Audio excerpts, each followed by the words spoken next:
Final round coverage of the 103rd PGA Championship from the Kiowa Island Ocean Course, Sunday morning, 10 a.m. Eastern on ESPN. Early round coverage, 8 a.m. on ESPN Plus. Go to ESPNplus.com or download the ESPN app as we listen into the huddle of Terry Stotts of Portland.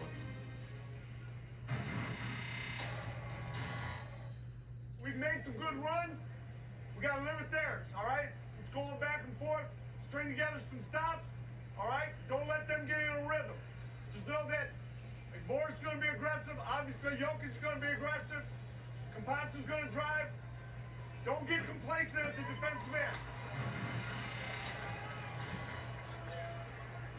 Vince, you played for Terry Stotts. How would we see complacency as he defines it on the defensive end? What is that to him? Well, I think that's him trying to avoid it by constantly reminding his guys of their game plan and who is doing what or does what in their set. So he's just reminding Campazzo, be aware of him. He can shoot the ball, but he wants to make plays, get into the paint. Obviously, Morris can score and Jokic can score. He's just reminding his guys because of where they fall defensive efficiency. He wants to do his part in upgrading his defense immediately here in the playoffs. He got Nurkic inside for 2 and a foul.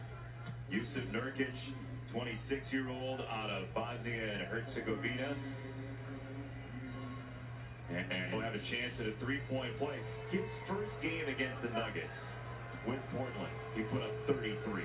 So you have got to believe it means something to play them in the postseason, considering the trajectory of his career, which has been much better than the trajectory of that free throw.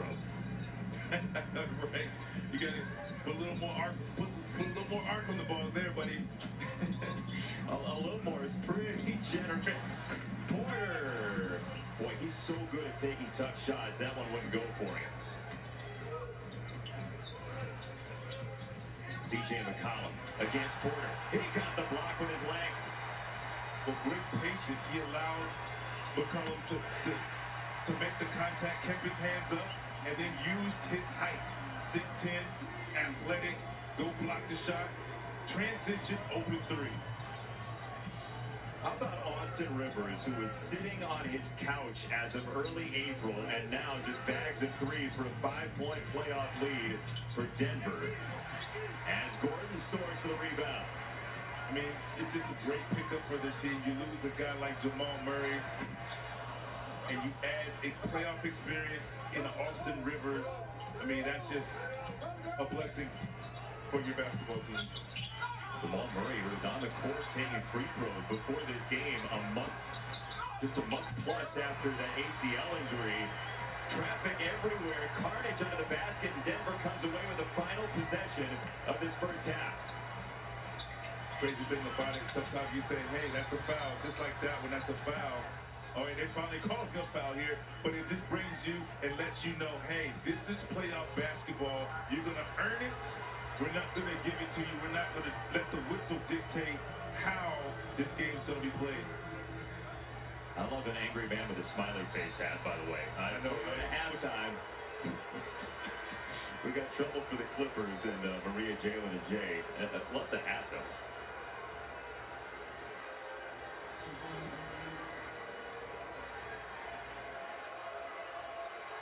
Jamal Murray. People figure, wow, Denver might be in big trouble, and he's such a great player. Had an amazing year in the bubble last year with their run to the West Finals. Denver's 13-5 with Jamal Murray out, but his teammates said when he came back, there was a spiritual lift on that sideline when he was just around the team again. I mean, that's what it's all about, is a guy goes down with that injury but wants to be around the team. It's positive and it's uplifting, and I think it just gives life to the young guys like a Howard and like, you know, some of the other guys. I mean, Porter, even Aaron Gordon coming in just to see your star player still wanting to be a part of the success of your team and encourage them to do the great things that they're doing right now. Jamal Murray can't play, but Denver leads at halftime 61-58. Damian Lillard pleading his case with 14 points. Nikola Jokic, everybody believes most likely the MVP. He's got 22, surprisingly no assists, but 7 boards, and a halftime lead for Denver. NBA First Round on ESPN, presented by Mountain Dew, is brought to you by Burger King. Buy one, get one for $1 more at BK.